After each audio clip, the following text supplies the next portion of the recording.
Welcome to episode 8 of the Alpha Tutorials podcast. I'm Tristan Hall, and today we're going to be taking a look at some of the news around Alpha, looking at some hands-on with the new NEX lenses, and we'll also be answering a viewer's question and talking about the metering modes on your Alpha camera. Kicking off with the news, there's a website called DxOMark. Now this site is a site where they take all the cameras that are being released that are changeable lens cameras or series professional cameras like the Fuji X100. That's not changeable lens, but it has a pro sensor inside of it. And they take all those cameras and review the sensors and how well they perform in terms of dynamic range, noise levels, image quality overall. And you're able to go and do a comparison against all the various different cameras on their site. Well, the Alpha A77 just went through there and did extremely well. Being a 24 megapixel sensor, we didn't expect it to be, better necessarily in noise levels compared to something like the Alpha 580. But it came very, very close and has done an exceptionally good job. You may want to head over there and check out the results and do some comparisons against other cameras you're interested in. DxOMark.com. There'll be a link in the show notes as well for you to go through straight to their summary of the Alpha A77. Well, we've been going hands-on with some new Sony NEX lenses over the last couple of weeks. The two in particular is the 24mm f1.8 Zeiss and the 55-210. Now, the 55-210, first of all, is a great complementary lens to the standard 18-55. It's far lighter and more reasonably sized than the rather monstrous 18-200, which has been the only big range zoom kind of available for the NX system so far. Really, really nice lens. It's quiet, it's quick, it's really worthwhile taking a look at.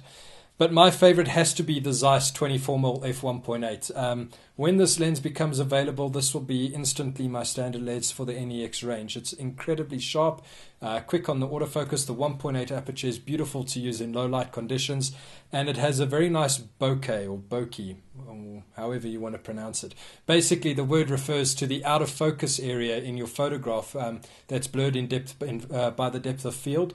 Normally, a cheap lens will give you a very harsh bokeh, and you'll be able to still see very defined shapes in that. A lens like this Zeiss gives a very soft and pleasant effect and doesn't allow the background to distract from your subject.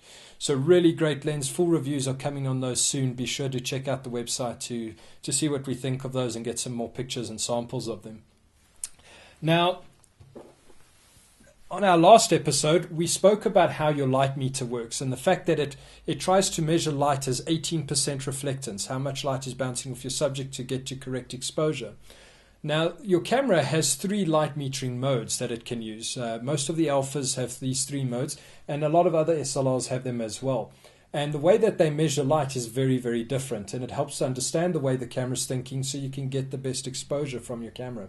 The first mode is center-weighted metering, and that's been around the longest. Even in the old film days, that was the most common form of light metering.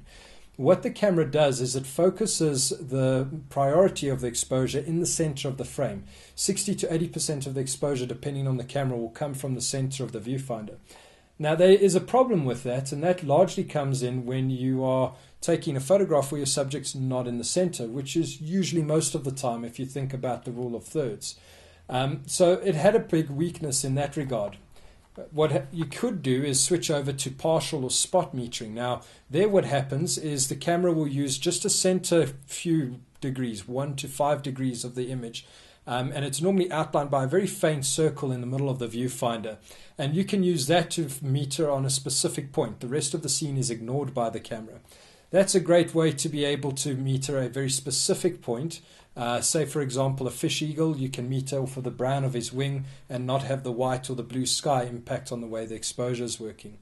The other more popular way of metering is what we call matrix or evaluative metering. And what the camera does is it divides the scene up into a number of different segments. Some cameras only have 2 segments, others go up to the thousands.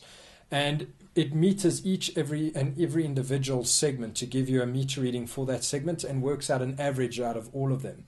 It's not foolproof, but it certainly does a lot better than most of the other metering modes do if not used correctly. So you'll probably be good on using that metering mode 90% of the time for normal shooting situations. But remember, if you've got a backlit subject or something where there's a lot of white or a lot of black in a scene, you still need to remember to make those corrections or use a grey card. Lastly, we wanted to answer a question from Matt Rogers. He has an Alpha A55 and was asking what is the major difference between shooting JPEG and RAW, and why do RAW files not have any of the effects like partial color and that when you upload them onto your computer. Simply put, Matt, the major difference between RAW and JPEG, RAW is the absolute raw data. All the information that the camera can capture about a scene is saved to the memory card. JPEG works on compression, and what it does is it discards a lot of information that is very close or similar to what it thinks it has. It focuses on the bare essentials.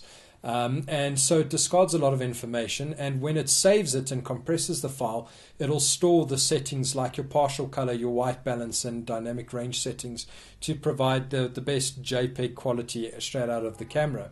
RAW relies on you going and editing your photograph later using software like perhaps Adobe's Lightroom to go and get the final result you want from that raw information. There's a big debate as to which is better. I use RAW primarily when I know I need a bit of leeway to correct a photograph later. I can't take a chance of not getting it right in camera first time. So do yourself a favor, play around with them. Obviously JPEG doesn't use as much on your memory card. What you should also do is head over to a website called Pixiq. It's Pixiq. Pixiq.com have an article on why you should shoot RAW, and they've got a very nice diagram showing how the camera handles the files. Well, that's it for this show. Take a break and make sure to head over to the website alphatutorials.co.za. You can download the podcast also from iTunes. You can find us on Twitter and Facebook as well, and be sure to follow us and get up to date with the latest news on the website. Cheers.